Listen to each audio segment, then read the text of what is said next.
behind you. You can't stand up. Come on, let's go down.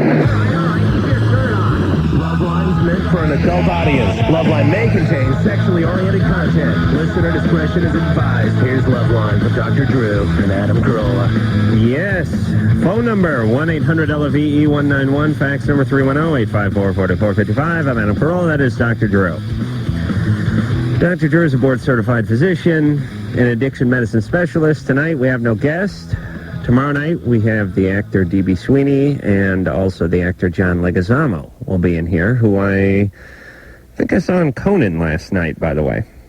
John, D.B. Sweeney hasn't been on since I've been here, I don't believe, but John Leguizamo was on probably about 3 months ago. When he played that scary clown. That's right. And in the hit movie Spawn, I believe. Yep. Oh, thank God all these cartoon movies, these comic book movies fail miserably. So you don't have to see any more of them? No. Hollywood's not that smart. Are you kidding? You think that's going to slow them down? There'll be a Spawn 2 out. Are you kidding? They're still working on it. But I'm just glad it renews my faith in humanity. I can't stand these goddamn comic books. I don't understand it, and I certainly don't understand adults who are heavily into the comic scene. Yeah. A very suspect behavior to me. Yes. You show me an adult who collects comic books, and I'm going to show you a guy I don't want to hang out with. Yeah. And by the way, is there a woman who collects comic books? I don't believe there is. Good point. You know why? Women are out of that phase by about 12. They're only in it for like 5 minutes, aren't they? Well, they're never into the comic book phase, but they're only into the collecting trash phase. You know, women go through that. Well, what the hell is that, Drew? Oh, my God. Give what me is that. This? Oh, please. This is the scariest thing I ever saw in my life. What am I doing? Is that me? I can only see it out of the corner of my eye. I see West Hollywood behind you. Oh, that was during the Gay Pride Parade. Oh. Jesus Christ, are my pants on? Who said this in? Hey, Drew, would you give me that? Wait a minute. God, you've been giving me grief for 3 nights. I had to live with you for 24 hours. It's enough. That it wasn't sent in. Okay. I have my spies out there watching. That ain't right. Jeez, it's me as one of the village people. Geez, you can see Big Tad's breast and gut in the foreground there. Oh, my God, look at that. That's just... Yeah. It looks like a circus picture, doesn't it? It's no circus I've ever been to. During the West Hollywood Gay Parade, or Gay Pride Parade... Who's the policeman? That's Jimmy. Oh. I was one of the village people, and really looks like I'm doing something lewd to a police officer here, right? You're gay. That just ain't right. And let me tell you, the sunburn I received during this, I can see why. Still with me. Yeah, well, burnt right into my back. Like the Jews during the Holocaust. That is a subtle reminder of me at the Gay Pride Parade. Run. All right. So, what the hell were we talking about, Drew? Let's go to calls. How about that home? Well, yeah, Drew and I did the home and family show. Yeah. Right? Yeah, I had a great time today. We did too, yeah. Somebody said this to me who saw it. They said, you know, when you guys go on a show that's sort of counter Loveline or sort of anti-Loveline or the antithesis of Loveline, it makes it that much funnier. I said the word penis and the place went insane. It's 2 hours of live TV. I had a good time. I liked very nice Michael Berger, and I liked Christina Ferrari, and I had a good time. Staff was great. Although I think we got half of it fired today.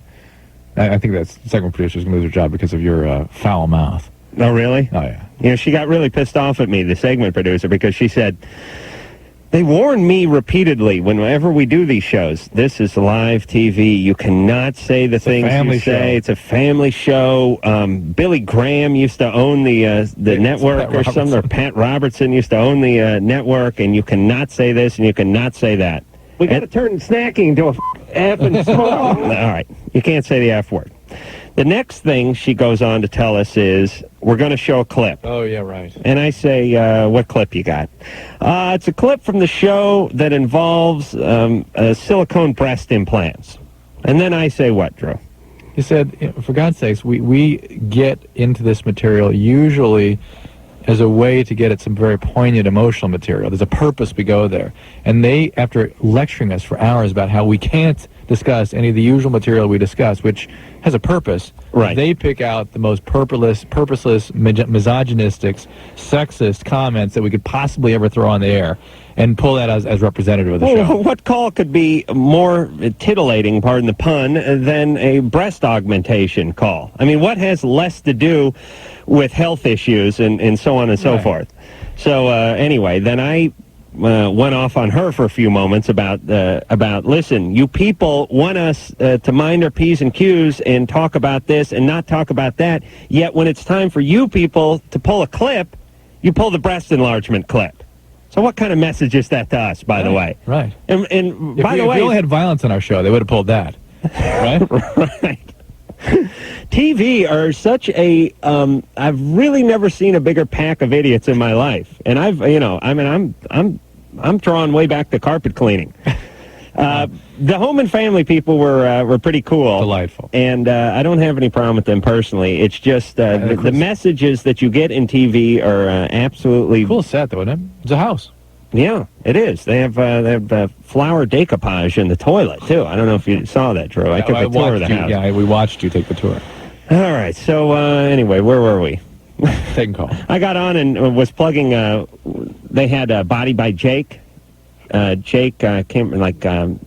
Steinfeld or something like that. Anyway, the Jake guy, and he was plugging a book about not about bodybuilding, but about just changing your life, and taking on positive affirmations and that kind of thing. And I was plugging a book called Teaching Teenagers to Smoke, and it was funny for about the first 3 or 4 plugs, but by the 8th one, and then he went on to talking about packing a military cargo jet with condoms and distributing it across the country. Well, Drew, when else? A family show. When else are we going to get a chance to lay out our own unique brand of propaganda on daytime TV? Natalie? Yes. You're 27. Lisa show, though, wasn't it? Yeah. Oh, Remember how much worse that was? Lisa, boy. Hello? Yeah. Okay, go ahead. What's up? Hi. Actually, next week, I'm going to be 32 weeks pregnant, and ever since I can remember, since I got pregnant, I've had very vivid dreams. Hold on. I got to do some math here because my brain is so fried. She's going to deliver in about 3 to 5 weeks. No. 32 weeks? 8 weeks. Well, don't you deliver at 40 weeks? You're right. I was thinking in terms of my wife. I'm sorry. You're absolutely I'm only right. carrying one. No, well, give us months. What's 34 Well, times? if I tell you 8 months, then you're going to... It's lunar months. Yeah, it's lunar months. So. Lunar calendar. All right, goofball. What's going on? Well, so I have vivid dreams, and I've had them ever since I've been pregnant. But when I'm not pregnant, I don't have these vivid dreams. And I'm wondering if it's got something to do with that, or if it's just that... Oh, of course. I mean, it must have. I mean, the very high levels of progesterone flying around and other hormonal changes that can definitely affect your moods, can affect your dreams. Did she mention the dream? Well, the one in specific I had last night, actually it's the second dream that I've had about you, too. Uh-oh. Well, it's nothing evil or sexual or anything. Well, I don't care. That's a good radio. Oh. Well, actually, you mentioned something about your genitalia in the dream. Jeez, there's a stretch. Imagine that. Drew's wife was in the dream, although I don't even know what she looks like. How interesting. Yeah. What did she do? Was she chewing out some maitre d', or... She was very angry with Drew. She was very attractive, tall, thin, and blonde. Which I don't... that's you're pretty close. And angry with me? Getting closer. Yeah. Well, you're batting 1,000. I was talking about my genitalia. This sounds more like a weekend over at Drew's place than a dream. Well, actually, you know how you always say you have great gym genitalia? I have a good gym penis, yeah. Right, exactly. Yeah. Well, you were talking about that. Well, it's true. For those of you who don't know what I'm talking about, my penis looks good at the gym. And then you said, and then I said, why? And you said, because flaccid, it's 9 inches, and I almost dropped dead. Well, yeah. You know, let me do some math. How do you get it back to 4.5 when the blood's circulating? Natalie, one of the cruel jokes of nature is that women later in pregnancy sometimes are very sort of sexually aroused. Is that what's going on here with you? Well, that's not usually what I dream about. I mean, yeah. No, but I mean just in general, has that been happening to you? Oh, yeah. Yeah. Yeah, you're all hopped up. Which is kind of scary because, I don't know, it's just... It's normal. It's normal. And it's just one of those things. And the dreams are one of those things. And good luck with the What baby. is it, Drew? Is it because all the extra hormones that are released and that kind of thing? That and also the pressure and blood flow down there and swelling. Oh, really? Yeah. So they're like in a constant state of arousal. Kind of. See, I don't like to think about that. I really don't. Crystal. You're going to need a lot of therapy before you have kids. Right? No, you know what? I'm just going to save the money I would spend on myself and send my kids to therapists like 3 times a week. Crystal, Yes, you're 20. yes. What's happening? I needed to ask some advice. My brother is 26 years old, and he is going out with a 15-year-old girl. And he's done this before. When he was 18, he was sleeping with a 12-year-old. Okay. There's something really wrong here. Definitely. And I just wanted to know how I could go about telling him about it. How do you know about it? Because I've known him. He's my brother. I know, but I got a sister, and she don't know half the stuff I'm up to. The family's pretty close. This is criminal behavior, right? Well, see, the thing is the girl's mom approves It it. doesn't matter. It's criminal behavior nonetheless, right? Yeah. Let me just clarify something. Is the family pretty close, or is everyone just living in one room? Well, no. We all live in the same, around the same neighborhood. Mm-hmm. So, I mean, basically everybody knows what's going on with each other. All right. Brother, what are the problems he had? Excuse me? What are the problems has he had? What's up with him? I don't know. He seems like he's a nice guy and everything, but I think it's sick. Any sense of what happened to him when he was growing up? He was kind of like abused. Okay. Well, that's the kind of thing I'm looking for. Okay. Yeah. No, but wait a minute. He's a nice guy, Drew. Right, except he's abusing 12 and 15 What are we year olds. checking off those here? Nice guy. Sexually abused. There we go. Okay. He's dating a 15-year-old? Yes. Okay, at 26. Yeah. I mean, for any other young ladies listening to this show, if you wonder why we get concerned about older men who prey upon somebody your age or who date your age, there's always something wrong. There's always something up, and you have no way of assessing that. There has to be.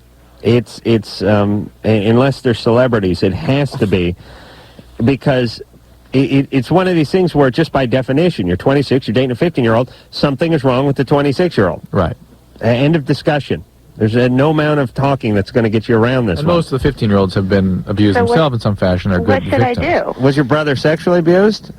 Not that I know of. Well, what happened to him? He was hit by his dad. A lot. Yeah. Yeah. Well, because he's my half brother, and he's a mixed child. What does that mean? Well, he's mixed. I still don't know what that means. And True. She's trying to say he's my mixed. half brother. Okay, she's a half brother. Yeah. Okay. Is that another word for mixed? And He was from another father. Okay. is that mixed? Huh?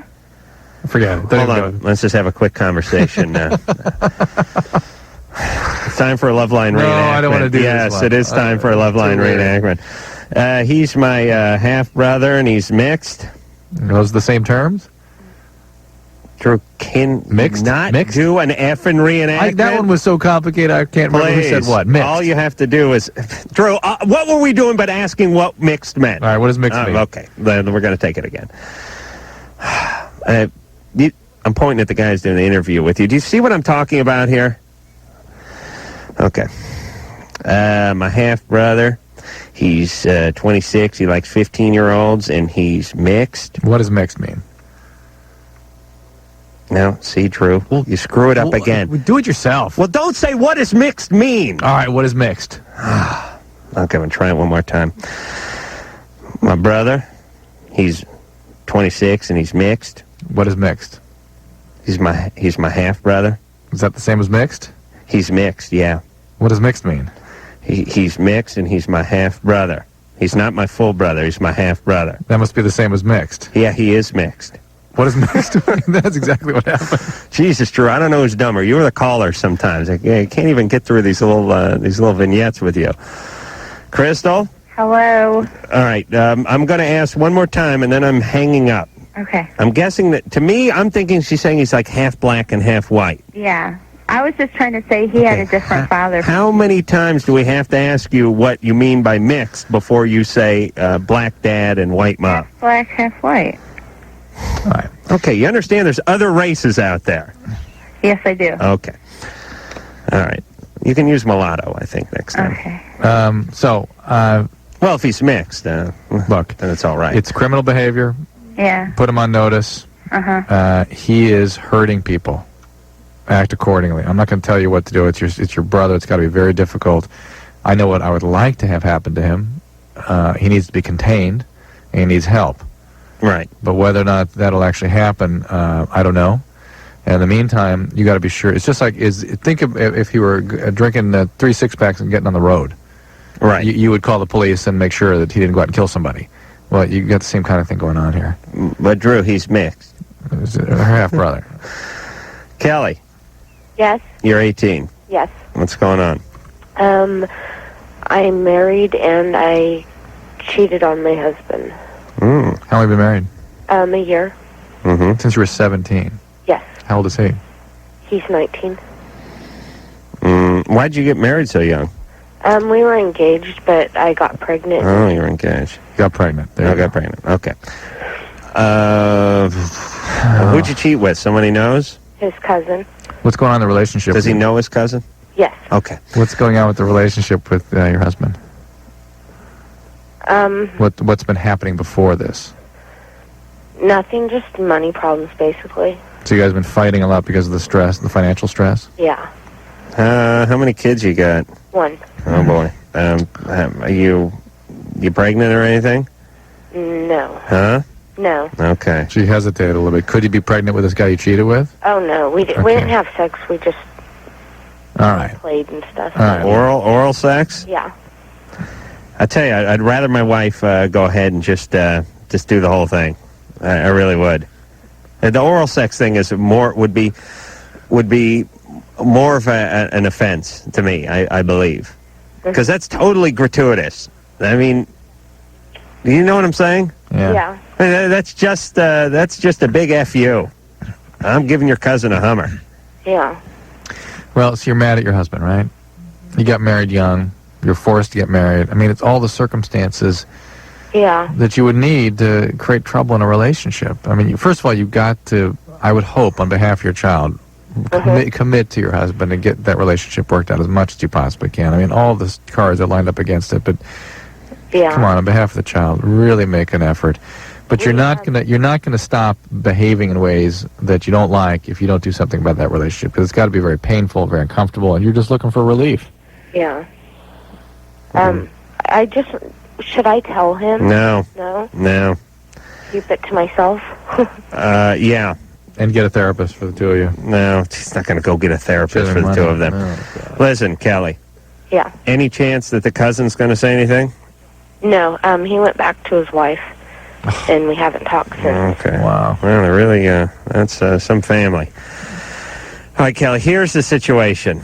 Please listen to this closely. Okay. You acted out with the cousin because because you're mad. Yeah. It's your husband. He's not listening to you. Also, she's in pain. She has nowhere to go with her pain right now. Her husband's not supportive. She's uncomfortable. That doesn't mean you got to go give the. Yeah, but it's just a way of avoiding her state of affect. Really, it's like doing drugs or something. Here's what I'm worried about. Mm-hmm. You're mad at your husband, and you went and did this as a bit of an FU to him. Mm-hmm. Now, you're going to have the impulse to want to tell him. Yeah. Because doing what you did to the cousin felt good and alleviated a little of the pain and the anger immediately. But now, when you see your husband just whistling while he's heading off for another day of fishing in the morning, you're going to want to knock him off his high horse a little bit. Yeah. You're going to get drunk, and you're going to mention something to him, and then there's going to be a blowout. Mm-hmm. You're liable to get, hit with a golf club or something at that point. And the cousin is liable to get a bullet in him or a bat upside his head. Yeah. So, whatever issues you have with your husband are between you and your husband. And you have to be adult enough to work that out without going through the back door and working it out, doing your own unique brand of frontier sexual justice. You understand? Yeah. All right. So work out your differences with your husband, and don't utter a word about this to him. Okay. And also, is there anything I can do? I feel like I'm missing out on so much. You are. And But no, not really, actually. There's nothing going on.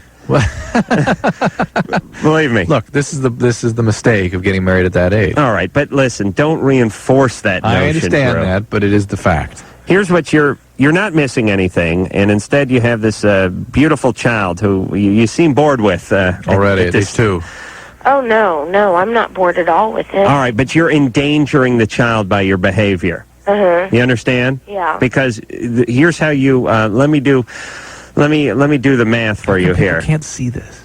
Husband catches you giving Hummer to cousin. Husband gets drunk. Husband shoots you. Kid has no mom. You understand? Yeah. Husband catches you doing something else. Fight ensues. Divorce. Kid witnesses the fight. Kid witnesses fight. Divorce ensues. Kid lives with single mom. Yeah. You understand? You're endangering the kid. Okay. Now you got to be more responsible. Okay. No more acting out. You have a beef with your husband. You two have to work it out. Okay. All right. That's good. Thank you. You'll be fine. Okay. Oh, and no more kids. Please, no more kids. Oh, this is where I want the state to intervene. Right now. Right now. I want them right in there. I want someone monitoring this phone call. And here's how they do it. They'd go, that's a 7 year. That'd be 7 years before she gets another kid. She'll be 25. No problem. Still too early. I know. All right, my headphones are screwing up. It's Lycus's headphones. All right, Mike, you don't know what that is. What do I have? Some sort of cursed head? That must be it. Okay. All right, and there's a Loveline. Uh-oh. I don't see this thing lit up here, Mike. Uh-oh. Gee, that seems bad. Mike? Pull out and push it in again. What do you know, Jerome? Let me try. Oh. All right. All right, if anyone can guess what went on there, I think. Anyway, we'll be back. Hi, I'm Jerry Springer, and you're listening to Loveline with Adam Carolla and Dr. Drew. Oh, yes. The Jerry Springer. Phone number for Loveline, 1-800-LOVE-191. Fax number 310-854-4455. I'm Adam Carolla. That is Dr. Drew, and boy, my head is swimming tonight, Drew. Yeah. I just have not been right for about 4 days, and I can't get back on. I've been working so much and getting up so damn early in the morning. I take these... Tonight I took a nap from 8:15 to 5 to 9. Yeah. This is the thing, these weird little half-hour cat naps trying to recharge a battery. They're used to those 4-hour zingers. Just a marathon drool fest. Right. Where I wake up and urinate in the corner and don't even remember it. Where it gets light, dark, then light again, and I still haven't arose. I wanted to I brought back Sonny Garcia's bio. Now, Sonny Garcia was on here. What night was he on? Oh, yeah, last Thursday. He's a pro surfer. Sonny is from Hawaii. Sonny's a nice guy. Brought his little kid Rock or Jake or Stool or what the hell was that kid's name? Stone? Yeah. Sonny, nice guy. Pretty quiet guy. Came on here and talked about... Very quiet. I think he's like the number 2 surfing guy in the world right now. Anyway, seemed like a pleasant guy. But with Sonny came a bio. And as you know, I have a good time reading these bios because it's really... a lot of this stuff is, I think, was written by the guys who... Eichmann. Was he the propaganda minister over at during Nazi Germany? Right. I think he may have written some of this stuff. Some of this stuff just needs to be. It's like it should be dropped over cities. It's just propaganda. Goering. Oh, it was Goering. That's right. I don't know who writes these, and actually had a chance the other night to hear my own, and was rather appalled. You have one? Do I have one? Remember in Colorado, they did a long-winded... I thought that was just some bizarre amalgamation of facts that they got all wrong. No, I think that was written down. I think they got that from somebody. All right, but anyway, here's the thing that's funny about Sonny Garcia's bio. Sonny is a professional surfer and seemed to be a friendly, quiet guy. I'll just read you some of the highlights of Sonny's bio. He has always been tough. he has had to be growing up in the rough and tumble world of the Hawaiian beach scene. Okay. By age 6, his personality was a dichotomy. Cheerful and fun-loving one moment, brooding and smoldering the next. All right. Well, let's see. He has psychiatric disorder. Colored in with a little attitude. That's fine. By the age of 5, and this is only two lines down, he was suspended from kindergarten for brawling. Okay. Kindergarten. Yeah. He quit high school after being wrongly accused of harassing someone's sister. Seems the older brother walked into his 9th grade photography class and beat him viciously. He spent the next week in the hospital. All right, now we'll jump down a little. Sonny's a proud man, quick to anger. And it goes on. And I thought to myself, is this guy on the pro wrestling tour or is he a surfer? Now, don't get me wrong. I'm not waging my campaign against Sonny. It's the idiots who write the bios. Why was all that in there? I have no idea why the No Fear sports marketing department has to make this guy look like, it's like you're entering the octagon when you interview their surfer. But also, why would they give a story of rather significant psychiatric pathology as a glowing report of worth and why this person should be but Drew, worthy surely you can see where savage beating in the 9th grade would lead to a great surfing career. I mean, you're not making that connection? And what about the connection of just being tough and brawling and being a proud man quick to anger? You can see the correlation between that and surfing. It's very clear, isn't it? No. Oh, it's not? Well, gee, why would they put it in here? But no matter what they're writing about this guy, why would they put that in there unless it was a medical history? I don't know, but listen, a-holes, when you write a bio, a bio is to entice. It's like it's what a menu is to a restaurant, a bio is to a celebrity. You're supposed to look at this bio and go, oh, here's an interesting chap. Well, I'd like to hear what he has to say. It's like looking, if these guys wrote a menu, they'd say BLT, rancid mayo, fatty bacon on stale 2-day-old white bread. No, I want to know what their bio of you would sound like. Oh, these guys from No Fear ought to write a bio on themselves. I have never. There's got to be something to it. I'm not sure. I think those No Fear guys got like smacked in the head with a snowboard or something. I can't figure that out. I'm reading this thing and I'm like, I was reading this thing before he came on the air. I was scared assless. I was like, that guy's going to jump over the console and go upside my head with a mic stand. I couldn't believe this. What kind of society are we living in? Where do people get this energy? Oh, there's No Fear. And is No Fear sponsor anything that we do? Oh, thank God Ann's not listening. She is not listening at all. Man, how do you, what is she doing? All right, while she's doing that, I'm going to say my new, Ann go. Yeah, we will not call Ann the producer. We'll call her, okay, she's back. Ann, does No Fear do anything for the show? Do they sponsor anything or anything like that? No, they do not. Oh, no. Good. It's the most retarded clothes company I've ever seen in my life. You ever see those guys, those dorks walk around in the No Fear shirts? It says like, only winners never lose, but losers never win, or some sort of retarded white trash sports adage on the back. You ever see those No Fear shirts? No. Yeah. It is really like it's a campaign. It's like saying I'm an a-hole. But it's an advertising campaign for a-holes. Anyway, maybe we can get the No Fear people to call in and defend this bio. Or maybe they didn't. They just have their name on the top of it. But to me, you should have read it before you put your name on the top of it. Yeah. Can you believe this?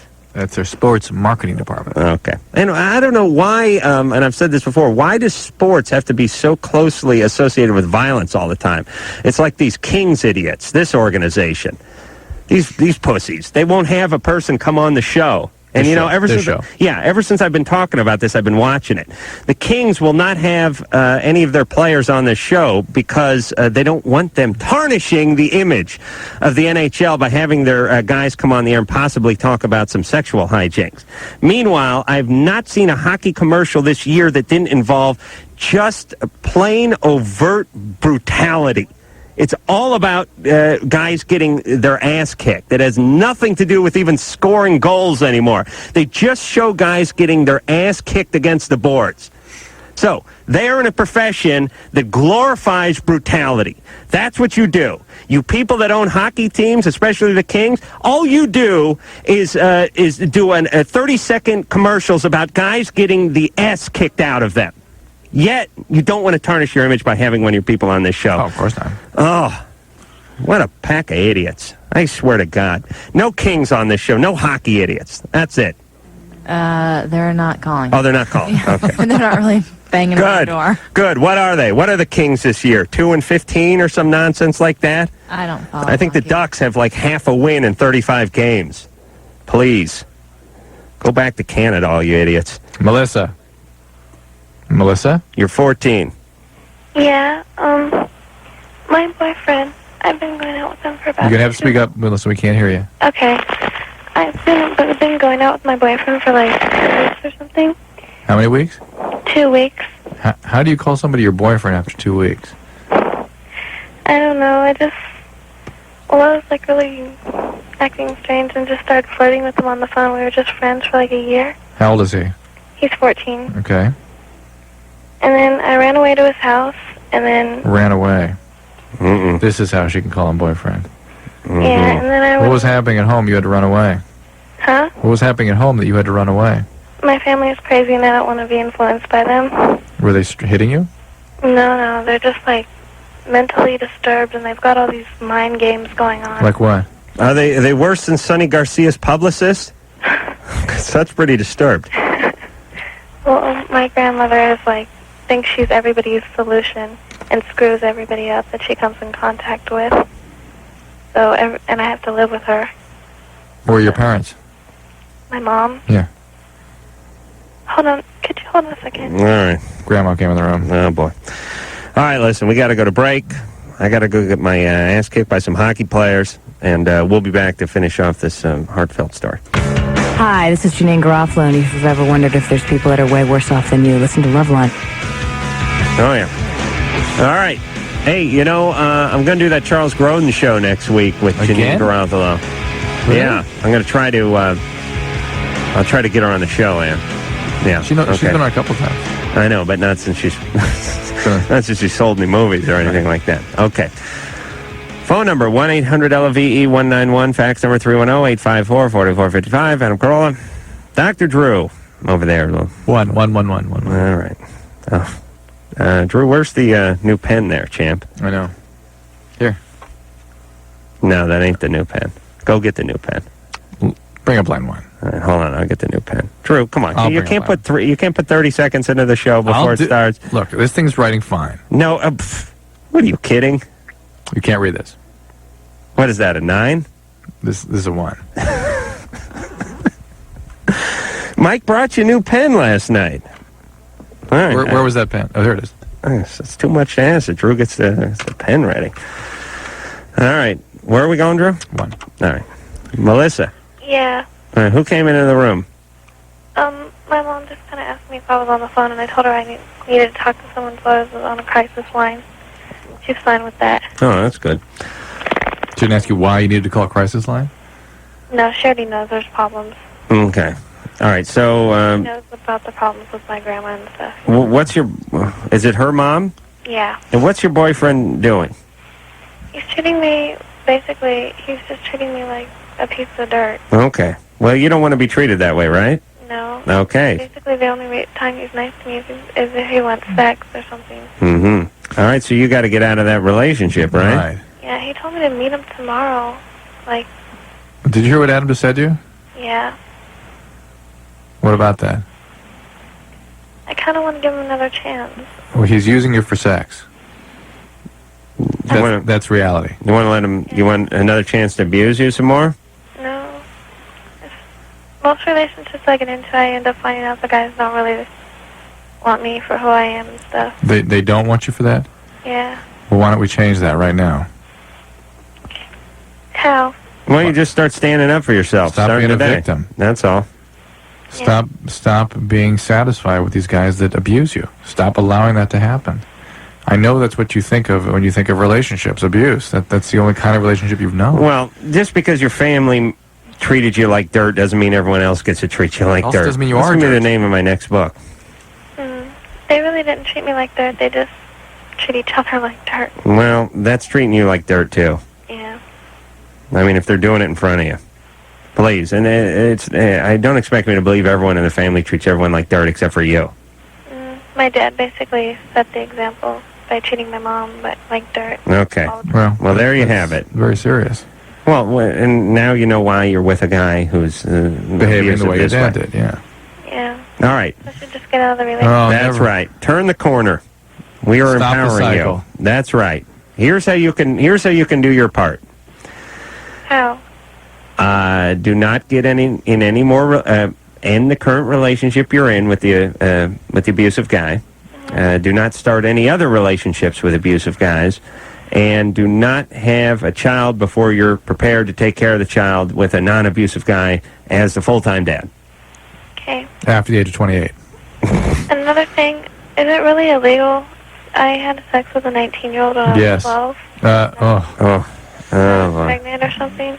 You got pregnant? Yeah, but I ended up losing the baby. Oh, Melissa. That's good, though, believe me. Yeah. And what happened? Did you have an abortion? No. No, she was a miscarriage. Miscarriage? Yeah. Okay, that's good. Oh, Melissa, you got to get some help.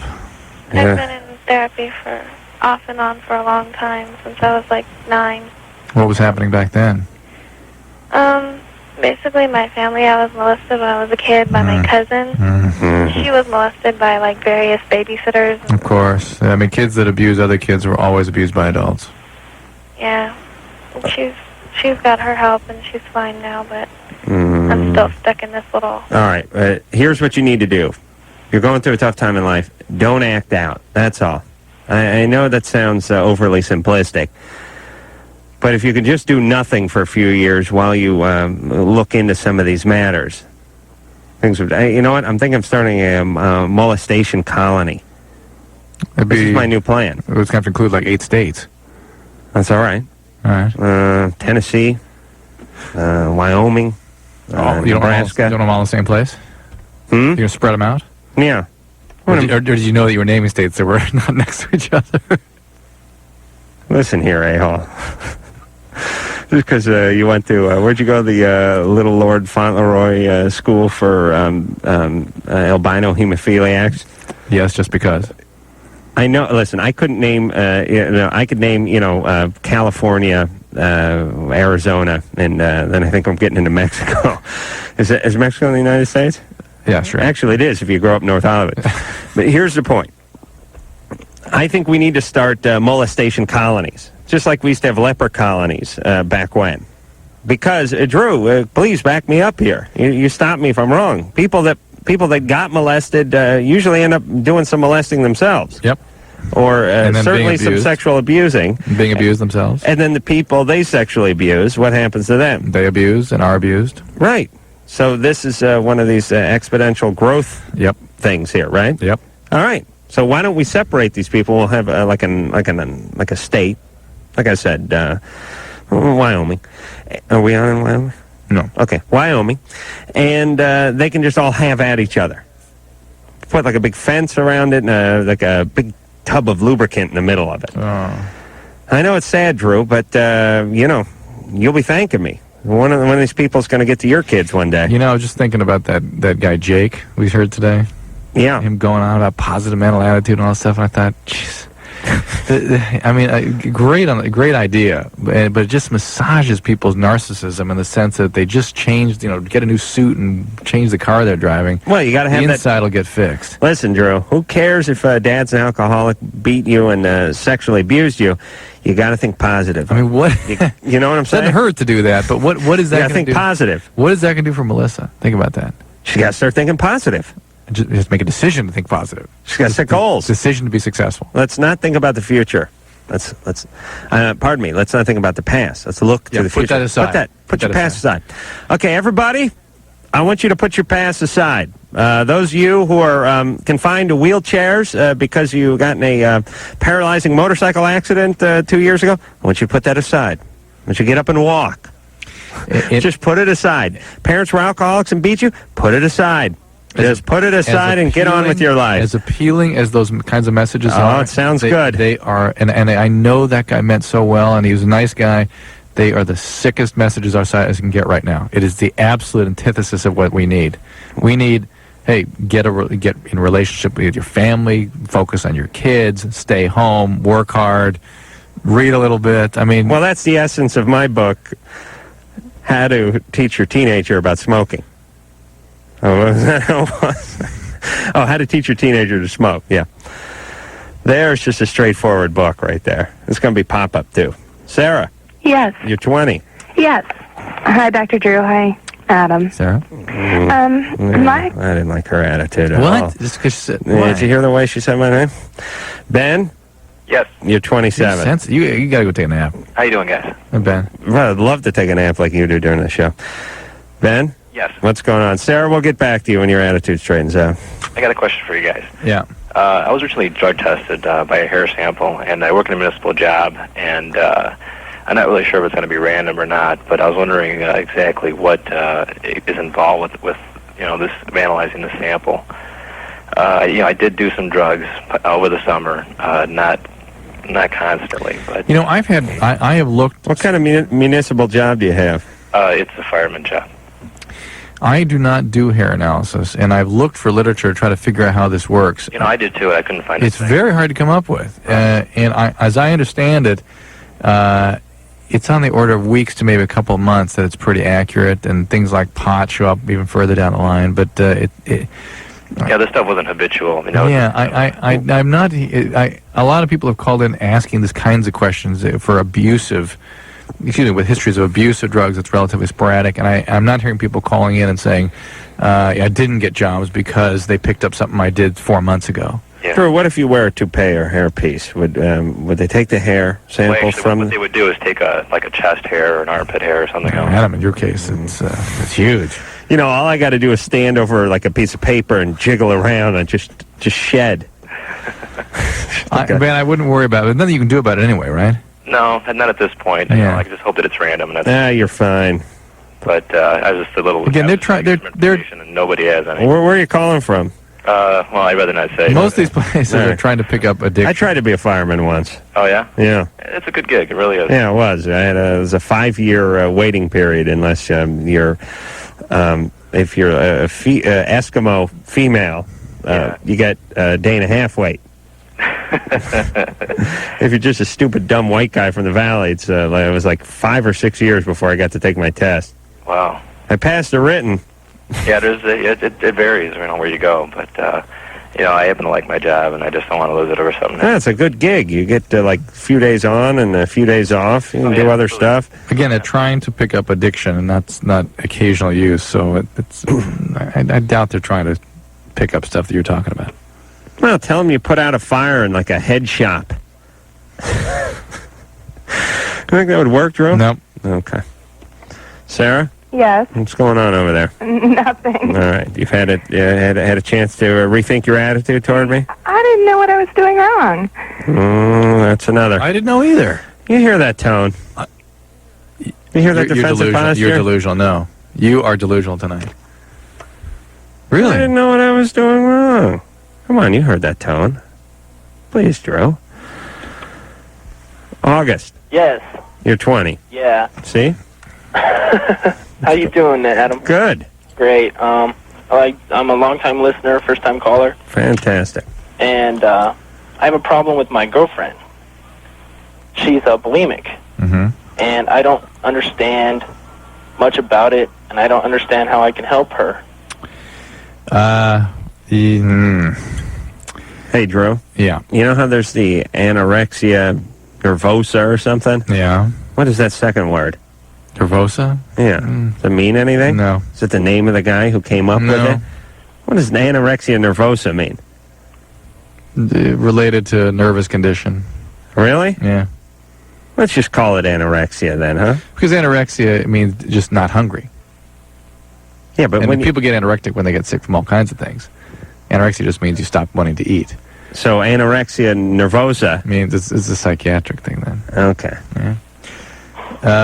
You can't do much to change her disease except to keep urging her to stay in some sort of treatment for it, right? Okay. Has she been treated? She goes to like a counselor. Okay. All right. So basically you need to kind of stay out of it. I do. She went to Vermont for 3 months. Wow. Yeah, and like... Oh, to like one of those camps? No, she just like ran away from her problems and her family and all that. To Vermont? What's wrong with her family? They're LDS. Mm. And they're like really Controlling. like, put her down and all that. And that's where bulimia comes from very often. It's this kind of intrusive, controlling parents. yeah, and they tell her she's worthless and all this stuff. What is the difference between like the Latter-day Saints and born-again Christians? It got me. I don't know. Who would you? I'm trying to think. I worked with a guy who was Jehovah's Witness, and I thought that was the bottom of the religion barrel. Oh, painting offices with Andy, naming his kids after the apostles and speaking in tongues. I thought that was as low as you could sink religiously. But like, who would you?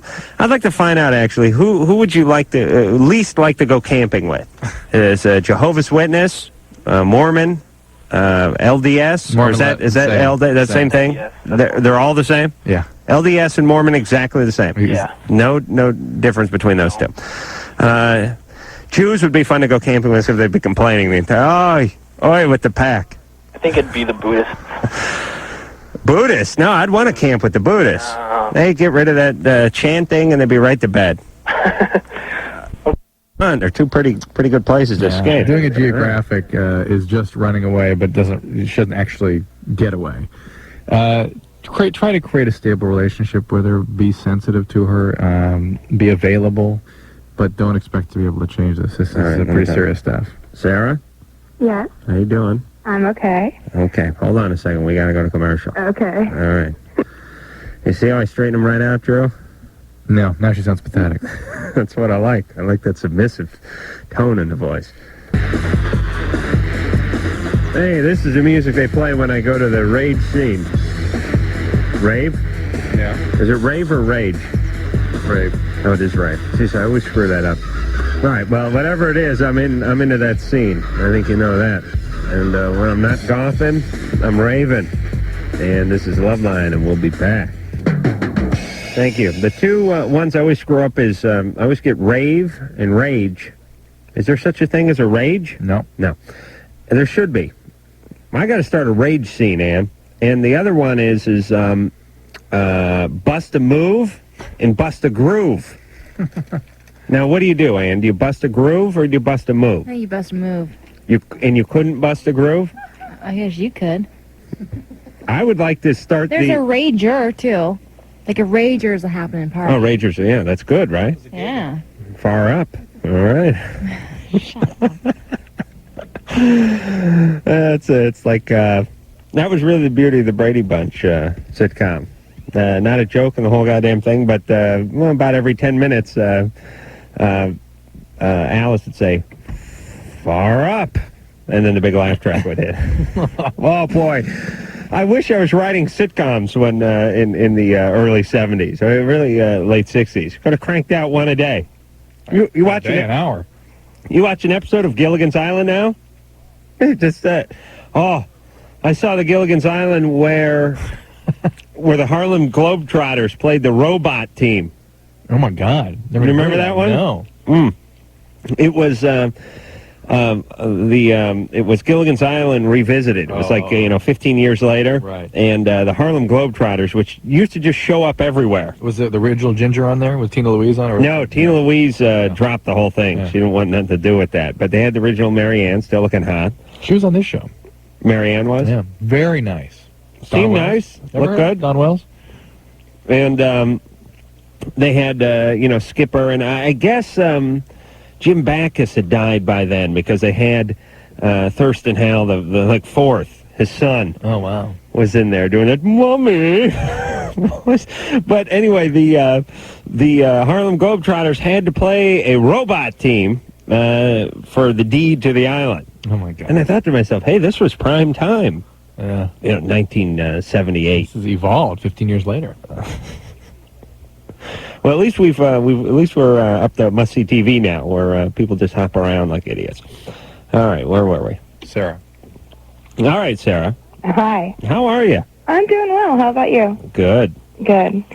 I have a problem, and basically it involves two guys, one of which I really like, and both of them like me, and they're friends. And I've been kind of in situations where I've been with one or the other, but this Friday I am going to be at a party where they're both going to be at, and I'm really worried about hurting the other guys. Do either of them know that you're dating both of them? I'm not really dating the one, but I know that he is interested in dating me. Did she answer my question? Do either of them know Absolutely that not. you're seeing both See, of them? I hung up on her twice already, Drew. But you, I like Please don't hang on to me again, Adam. What? Please don't hang on. No. Do either of them know about what's going on here? No. Neither know. No. You need to get on the horn. Why? You need to call them. Here's no. That was the most uncomfortable night of your life. Oh, please, Drew. It's going to be the most uncomfortable phone call she ever made. Listen, here's where my confusion lies. One of the guys you've not dated. Right. But he likes her. He likes so what? me, and, it's I like not Ann. about That doesn't make things uncomfortable when me and her and her husband go to a party, unless I have a few beers. What have you done? Have you led the guy on in some way? I think, well, my friends have said that when I get drunk, I tend to be a little bit flirtatious with him, and that he is taking the signals the wrong way. He's taking the signals the wrong way. Taking the signals as signals. Swabbing out his ear with your tongue when you got a 12-pack under your belt. Yeah. He's taking that the wrong way, Drew. Well, why do, and let me ask you something, Sarah. Try to be honest for a second. Okay. What is it about you, and I'm asking this sort of toward you, but there's a lot of people that are this way. Okay. Men and women. Maybe women a little more than men, but men do this a lot too. You're not particularly interested in somebody, but it's very important that they be interested in you. And you'll do little things to make sure you know that you feel that they're interested in you. And then people who do that typically, once they get the interest, can't kind of stop the thing from, once the train's out of the gate, and sometimes keep going. Nah, most of the women I've met can stop it. But the point is that that's for you. If I'm not interested in somebody, that's the stuff when you do it. I really don't want them interested in me. Right, but that's a boundary thing. There's a problem. I think it's, well, I know. I mean, why when you have a few glasses of wine, do you need to have this guy sort of fawn over you, even when you're not interested in him?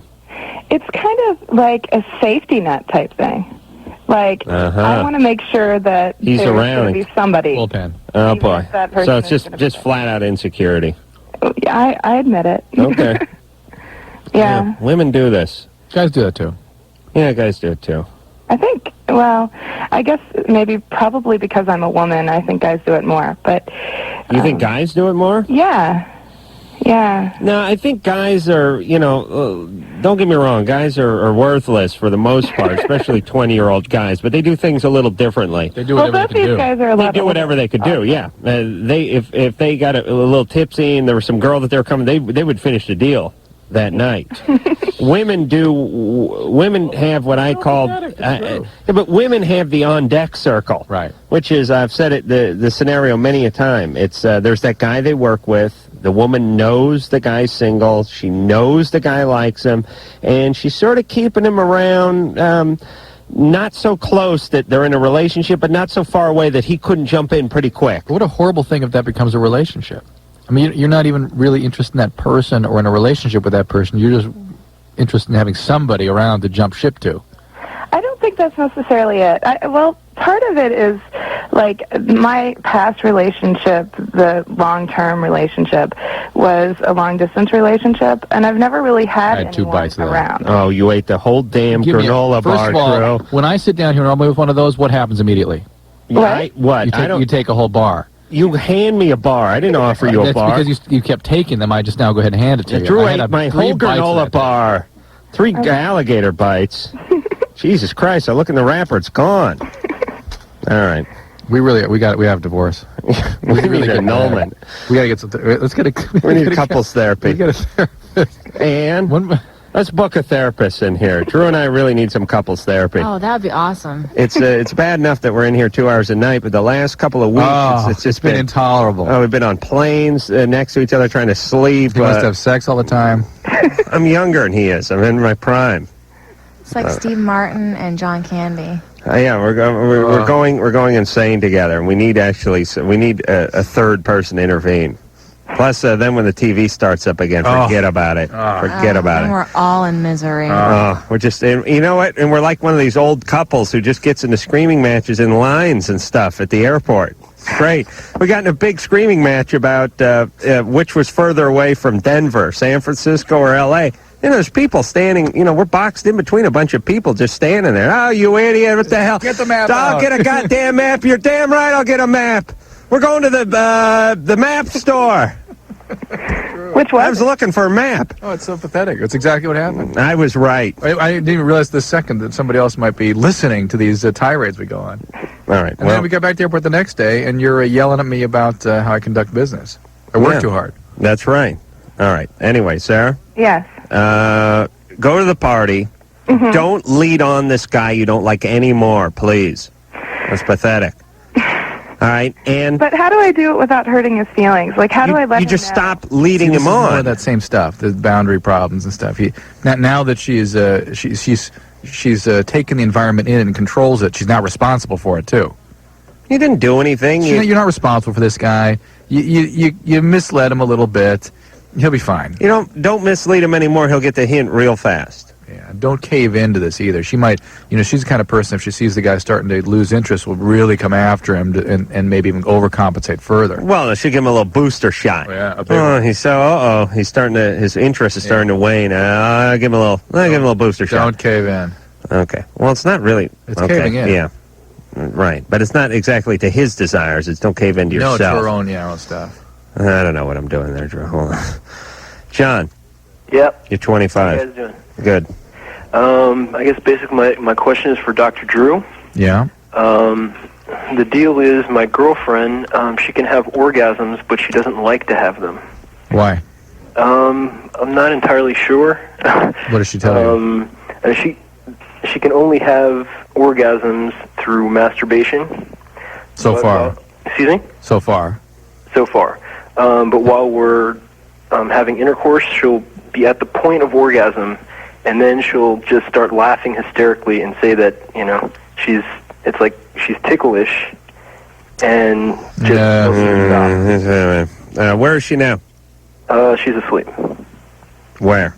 Upstairs. You guys live together or something? Yeah, we do. How long have you been together? About a year and a half. Go wake her up. We got to talk to her.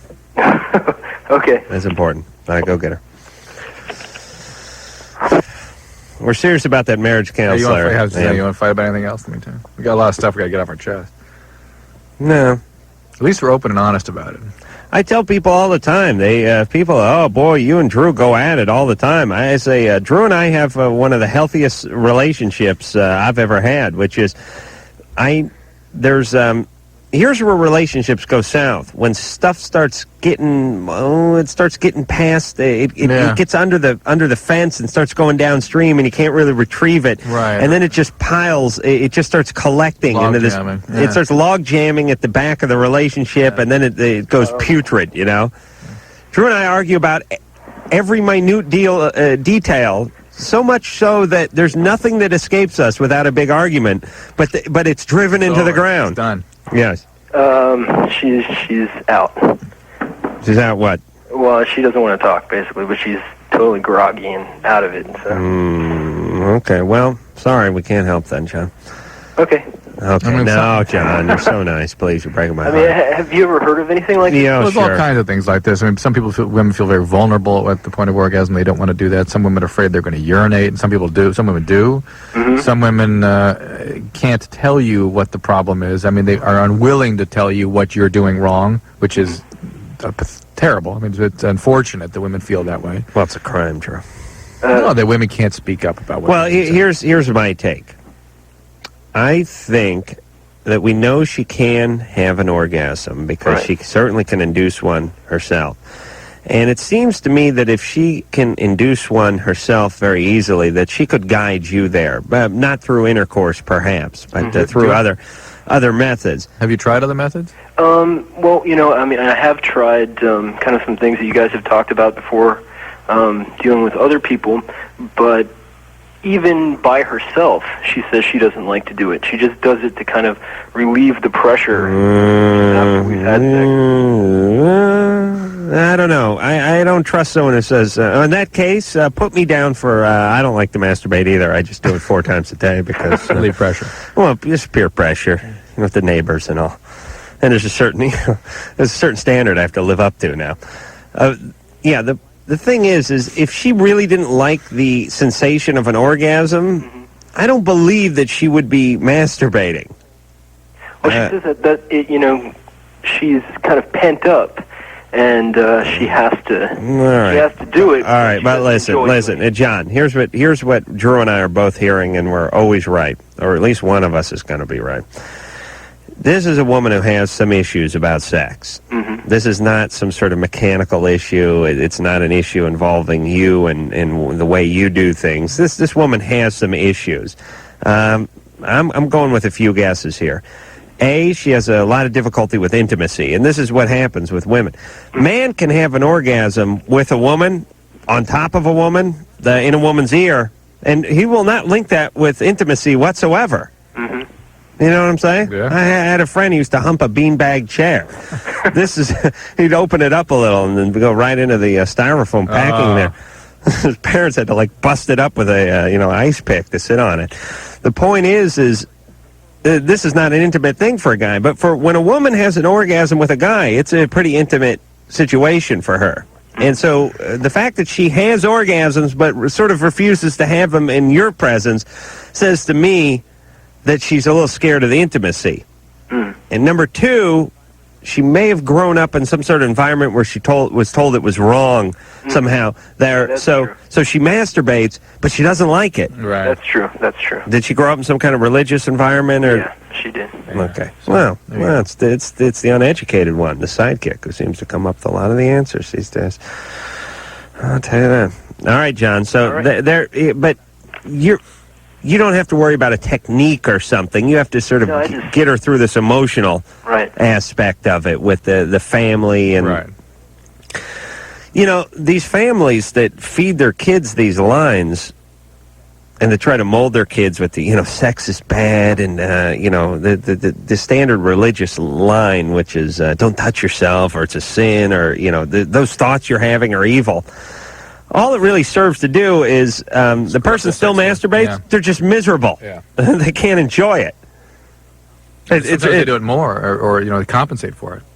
Then or even get into weirder things. When you take a normal biological function, and Lord knows human sexuality is it's not a state of mind. I mean, it's a biology, and you try to send it down a different path somehow. There will be a reaction. It'll come back around eventually. Yeah, there's sort of a scale of justice that way. Yeah, it may be in a little different form. It may have mutated a little bit, but don't worry, it'll be back. This is why the Catholic Church with the telling the priest, you can't have sex and you can't do this and you can't do that. Well, I'll nail a 13-year-old then. Well, I'll compensate. You know what I mean? You can't take. You're almost, would you want your kids staying with some guy who they said you can't masturbate, you can't have sex, you can't get married? You want your kid going away on a summer retreat with this guy? He's a sperm time bomb ready to go off. Let me tell you, I want to leave my kids with a guy who got laid 10 minutes before he picks my kids up. You know what I mean? Yeah. All right. Drew, you want to sell a call? Todd. Oh, wait a minute. I think we can. We do have time for this. Todd? Yeah, I'm here. Hey, you're 23. What's going on? You're on the Loveline program. Oh, I'm doing pretty good. Got a question for you guys. Yeah. I'm 23 years old, and I've actually been out of the closet since I was 19. I've known I was gay since I was about 10 or 11. And how do you know that at 10? Just curious. Things start, dreams, fantasies started happening about 10 or 11 years old. Okay. Like making out with guys, that kind of thing? Or? Yeah, that kind of stuff. I approve of your gayness, by the way, Todd, because you sound completely sane to me. Well, thank you. The question is I'm starting to wonder if I am gay lately. Oh, I don't think you're gay. Well, I like Monday Night Football, exactly. Oh, boy. That's when it starts to slip away. Wait a minute. I understand. Why do you think you're gay? Well, it seems like in the last, year, the more I've gotten to know myself, the more I wonder if I'm gay, because I've never slept with a woman. In fact, I've been with about 20 guys. I've never been with a woman. I've started to fantasize lately about... You're not missing anything. Fantasize about what? What's that? You fantasize about women? Yeah, lately. Hmm. I mean, I've never acted upon that, though. You mentioned, as you said, you get to know yourself. What does that mean? What has changed lately? Actually, I moved here from Kansas. I moved out here to California. Right. And I don't know. I've just gotten to know myself more. 23 years old. You learn more about yourself. I don't think you're gay, Todd. You know what was funny? What? I got this. I know everyone thinks it's such a repugnant thing to say, but I always think I can tell when a guy's gay. That's what all my friends say. And you called in, and you was and I'm out of the closet and I'm gay, and I was thinking to myself, ooh, I shook my head. I was like, geez, this guy didn't. Whoa, I was blindsided. He sure didn't sound gay to me, boy. I didn't have him pegged for a gay guy. And then you go on to say you don't think you feel gay. So now I'm going with that. All right. But see, the way it's been is I've always known. My first sexual experiences, my first fantasies, everything has been gay. Has been that I'm gay. Yeah, and in the environment I grew up in. And you've had some gratifying relationships. Yes, I've had 4 boyfriends and a variety of other sexual experiences. And what do you think is motivating this preoccupation with women now?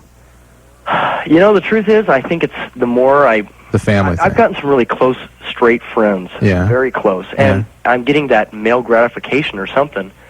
And the more I get that, the more I go out and throw the football on Sunday afternoons, the more I, just go out and enjoy. Are you allowed to play sports if you're a gay male? Well, this is a very interesting statement he's making, because people theorize about stuff like this. And he's talking about in terms of having a male connection. Exactly. Right? That you're open to that connection in a new way that you didn't have before. And that's gratifying things in such a way that now you're sort of, your whole sexual orientation is changing a little bit. It's a very interesting... I am in no position to pass judgment on what you are or are not. It is theoretically a very interesting case.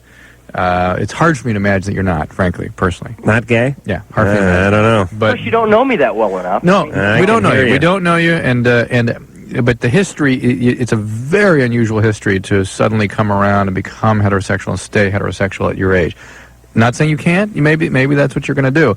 And it's interesting you're doing it in the context of developing a new quality of relating with men. Because people theorize that's part of what's missing, and that what gay people sort of strive for, and they never quite can get that. Todd, is the Bahymen still intact? Is the what? The Bahymen. Well, explain on that a little more. Well, you know how a woman has a hymen? Yeah. A man has a behymen. Is yours still intact? Well, not really. Oh, okay. Well, I do want to point out that one thing that happened when I was 10 years old, and now, Drew, you always ask about things like this. My parents got divorced, and I was sexually molested by two different people growing up prior to that. And so those were both by men. Yeah. And the more I've heard, who did that to you? What's that? Who did that to you? Actually, my father did, and my uncle. Okay. Yeah. So maybe that's sort of healing in some way.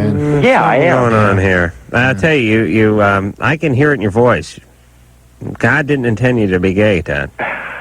This is some sort of turn you took because of the molestation. After 12 or 13 years, 23.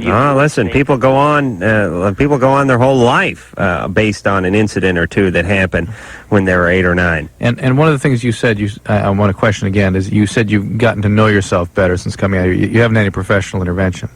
No. Okay. Well, listen, Todd, please, when your dad sexually molests you, your uncle, and your uncle, yeah, don't even bother mentioning the uncle. When your dad comes at you in a sexual way, that's Drew just did the heebie-jeebie shake. That just did that thing. When your dad does it, that warrants counseling, a lot of counseling. I have been through counseling for that, like 6-7 years ago before I came out of the closet. During high school. Right. And then that happened. It was kind of like over the last couple of years, I've really gotten to deal with it and get over it. Right. And I You did. feel comfortable with what happened. I can actually talk to him now. Your dad? Yeah. See, something's changed. Where is your dad? What the hell's your... He lives in New Mexico. We haven't talked for about 4 years, and I finally wrote him a letter about 2 months ago. So things are changing. That's another big argument Drew and I had on the airplane. Was I looked at the map? I was telling him, Jesus, New Mexico's bigger than Wyoming. Now it's your turn, Drew. No, it's just the map is distorted by the way it's laid out on the page. Yeah, but why would they draw it that way, you idiot? Wouldn't they compensate for that? Drew's argument was that the globe is round, and when they flatten out that round globe, somehow New Mexico some cartographer, becomes larger please than call us. Wyoming. So that was another one of our shouting matches on the plane about why New Mexico was bigger or smaller than Wyoming. I actually went and looked at a globe the other day, and it turns out it's I think it is. I think you may be right. Yeah. All right, but why do that? If you draw the map, draw the stupid map. I did not draw the map. I know, but I know you Come on. know somebody who may have. All right, Drew, sell the next call, please. Got a follow-up from Ray. Pregnant teacher/lover told the police he raped her. I don't remember this, but it's going to be good. At this point, I'm officially punchy. All right. Hey, eye drops work good with it. You know, when I get really tired, it's my eyes. I feel it in my eyes. They have eye drops. Would that work? No. I mean, you can't you guys invent something, for Christ's sake? You guys have been complaining so much lately about how tired you are. Not me. Yeah, you were Monday night. You were Monday both. night. Yeah, well, that was... Well, come on. Now Please, it's only Wednesday night. I feel fine. I don't. And Jeez. don't you think there should be something other than just a cup of coffee? You know what I mean? There is. What is there? Drugs. Oh, really? All right. I got to get some of those. Yeah, but I mean, I don't want to get hooked on something. You could understand why performers, before people really understood how bad amphetamines are, could have done that. Here, take some uppers. It'll help you feel better. Oh, yeah, hell. I mean, if you're like Elvis and you're traveling around and then schedule and all that whatnot, having sex with all those people, you gotta do it. But I'm looking for something that's sort of safe. I don't want to snort something or anything. They're as safe as exercise and live right. All right. Eat right. Well, forget it. That's it. Bee pollen. Bad idea. Oh, yeah, what about that? Does that work? That's what we claim to get more energy from. I don't know why. All right, forget that. Ray, Yeah? you're 17. Yeah. I called Monday night, Uh-huh. and it's about my teacher. We've been having sex for about a year. No, that's right. She's 29? Yeah. And while I talked over with my dad, I took Drew's advice, which turned out to be a mistake. Yeah, I told you. Well, she claimed that the first time that I had sex with her, I forced her to have sex, and after that it was, like, consensual. Look, you don't have to worry about what she says. This woman's got a problem. Well, the cops are tending to believe her, so... You see that, Drew? I can't imagine. You see what happens when you come out with the truth that way? No. What was my advice, Ray? Abortion. Oh, is she pregnant? Yeah. I guess she would have to be, otherwise I'm really cruel. Yeah, what is she going to do? But she doesn't know if it's your child or her husband's child, right? Yeah, she doesn't know yet. Let me just reset this, if memory serves.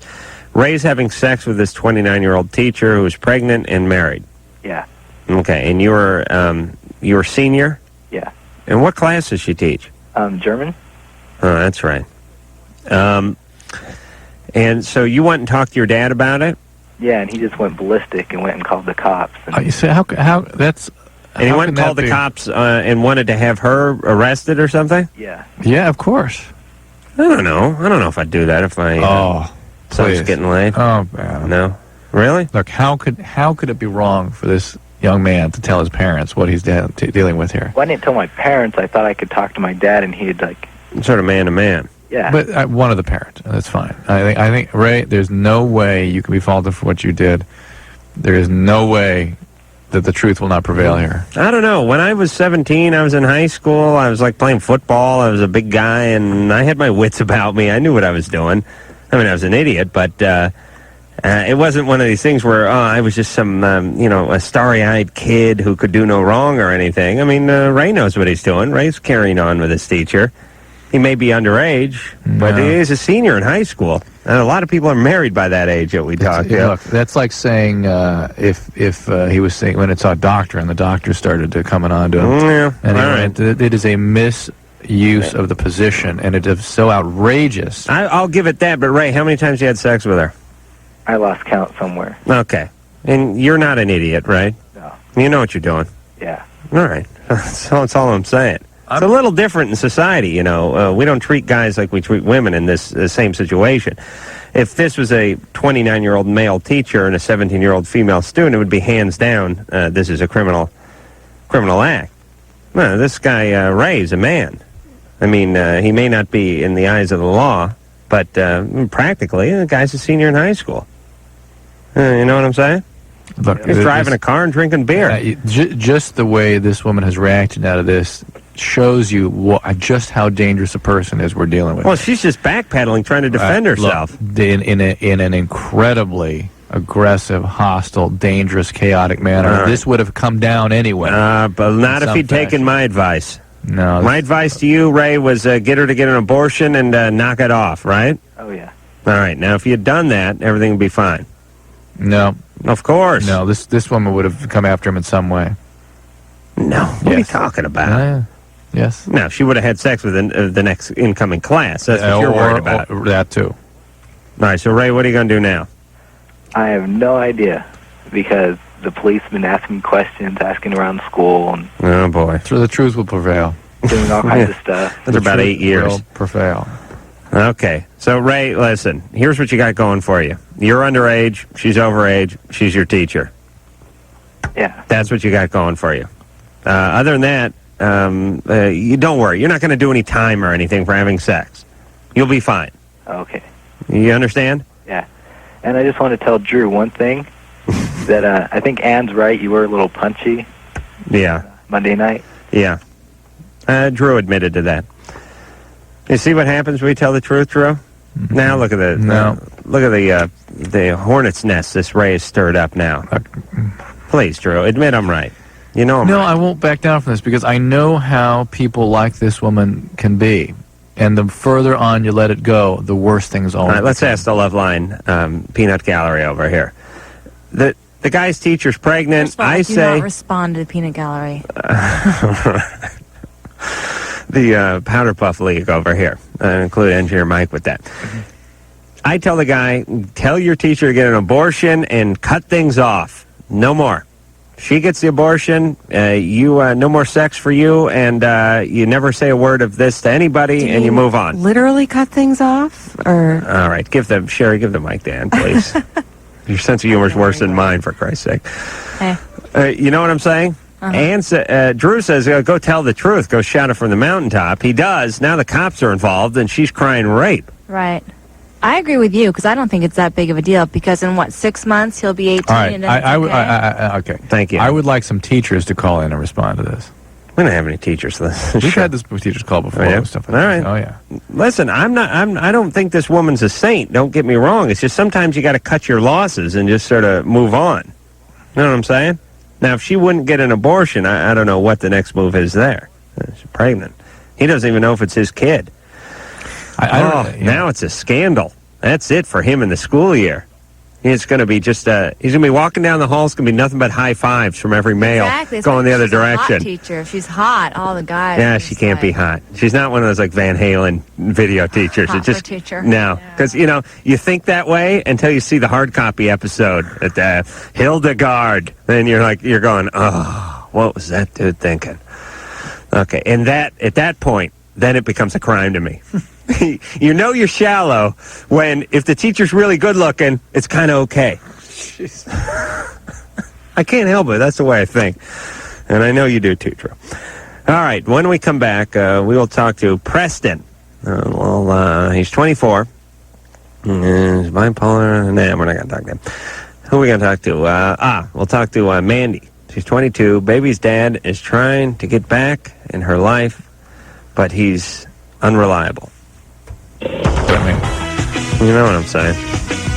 This is now my favorite song. This Boss Tones? No, this is the Aquabats. Boy, those guys nuts. I think we're making 10 times more money than we are in about 6 months from now when they have their own Saturday morning TV show. Is that what Bobcat's getting for them? I don't know. Hey, has anyone seen that Aquabats video yet? I don't know if it's if very funny. They're airing it or not yet. Yeah, it's real funny. I hope they air it. It's always funny when people talk to me and Drew. Hey, could you talk to the MTV people? Yeah? What do you want us to tell them? They don't even tell us whether we have a TV show or not. What are we supposed to do? Get the Aquabats? Like, we're going to barge right into headquarters. Listen, fellas. Oh, it's Adam Carolla and Dr. Drew from the hit series Loveline. Yeah, boys. Listen, I hate to break up the meeting, but here's my agenda for the week. Are you kidding? We've spoken to them all. I tell the MTV people, hey, can we have Bobcat on as a guest? Sit down, shut up. Those aren't even the MTV people. Oh, those are our people. Those are our people. Oh, you okay. never even speak to MTV people. No, I don't. No, I always hear the MTV people who they said we couldn't have it. Oh, that's right. Oh, and they can kiss my ass because then when they lost the guest, they begged me to have Bobcat on the show, and he turns out to be a great guest. Oh, Bobcat Don't you love was great. those moments, though? He hates them because there are too many of them. No, I do. No, but when you prove, that they're wrong. Yeah, I said to the MTV folk or whoever produces Loveline, the TV show, or whoever, I said, hey, I can get Bobcat Goldthwait in here. He's a buddy of mine. Always funny on the radio show. He'll be more than happy to come in and be a guest. We talked to the MTV people. Bob's a little out of the demo. We're not going to have him. Really? He's a good guy. He's a friend of mine. He's always funny on the show. He's a good guest. No, we're going to get the guy who drives the van from Road Rules in here. Well, I don't know. Bobcat knows the show. He knows me and Drew. He's a funny guy. We should really have him on. No. And that'll be enough of that discussion. Yeah. No. Then 2 weeks later, Spice Girls canceled. Adam, you think you get Bobcat in here? Okay. Bobcat comes on. Hey, Adam, boy, that Bobcat show, that was the best show we've done so far. Now, everyone can kiss my ass. And going out. Don't think, Ann, that I don't wallow in that. I know. You're right. I mean, I ran into that a lot with them. Oh, please. And it was very... Oh, the genius. Did you see the show when the Spice Girls stormed out? Were you there that day?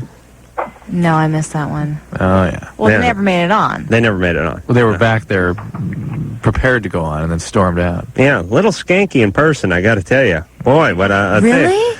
I wouldn't have thought. They Well, look like such a... No, I'm just saying. I don't know what kind of lenses they're using or what kind of makeup and hair people they got, but seeing them strutting around backstage is a little. It's not quite as exciting. All right. Anyway, Anna's so pleased. We go wallowing. Oh yeah, you could be one of the Spice Girls, no problem, man. I mean, they're not better looking than you. You know what I'm Whatever. Producer Spice. saying? You could produce Spice. I could produce Gas. Mandy. Hi. What's going on? You're 22. Yes. Well, I was in a relationship for about 2 years, and the entire time we were together, he maintained that he was sterile, but I stayed on birth control because I'm responsible. You're smart, yes. My doctor took me off birth control because it was giving me real severe headaches. You got pregnant? Yes, I did. And I had no reason not to believe him. He'd never lied to me before that I knew of. What was he basing his sterility on?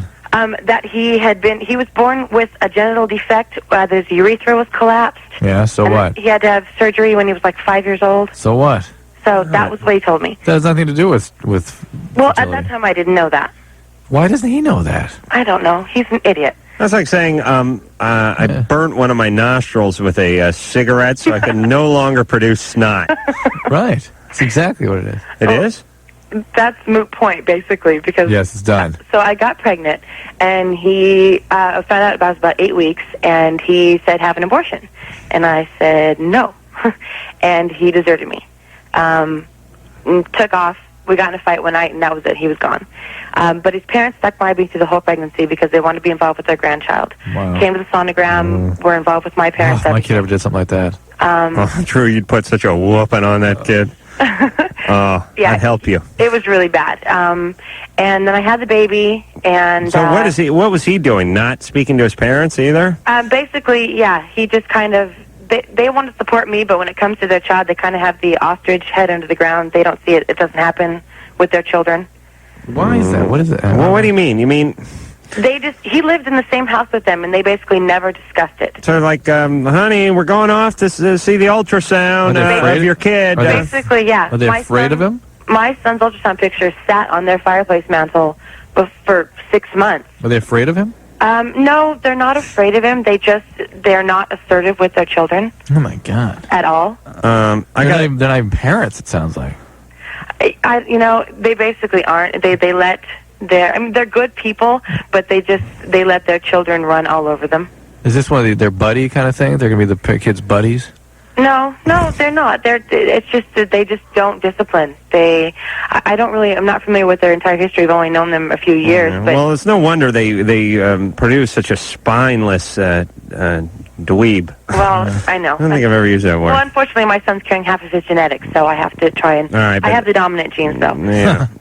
That's nurture. That ain't nature. Exactly. But basically, I had the baby, and I didn't hear from them. They didn't know how to approach me because they were afraid now the baby was there, what their son would do and all this. So I am not a spineless lay-down kind of girl. So when he was 3 weeks old, I showed up on their front door and said, "This is your grandchild. Are you going to be involved or not?" And they were... By the way, that's a little more than just being not spineless. Well, You got like extra vertebra. Yes, I do. Like yes. With spine and chaos thrown in. Well, I'm as close to testicles as you can come with being female. Smell-less. Uh-oh. Drew's gambling. Well, they've been... Hold on a second, Mandy. Okay. Drew's gone for the wallet.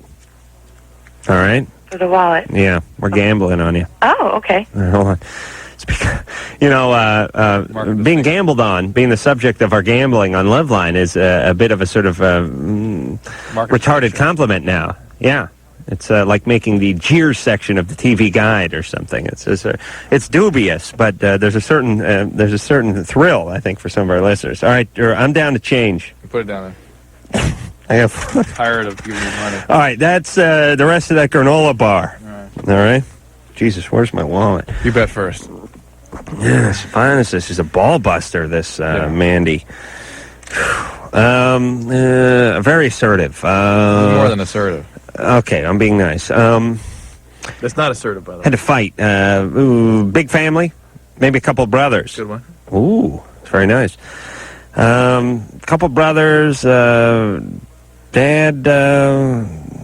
was a little not around, distant. I'm just going with absent dad because her dad is absent. I mean, her child's dad is absent, and a couple of brothers had to, make her own way. Why didn't I go first? Yeah, it was pretty solid. Yeah. Well, really, that was yours, Andrew. Yeah. All right. This is the world's worst radio. It's true. All right. She was mother and dad fought all the time, and dad eventually left, and she got sexually abused when she was 12. Oh, sexual abuse. Was 12. Okay, just pre-puberty. Pre-puberty. Just pre. Mandy? Uh-huh. Okay, what's your childhood like? Well, I have no brothers. My parents were divorced, but they were both completely involved.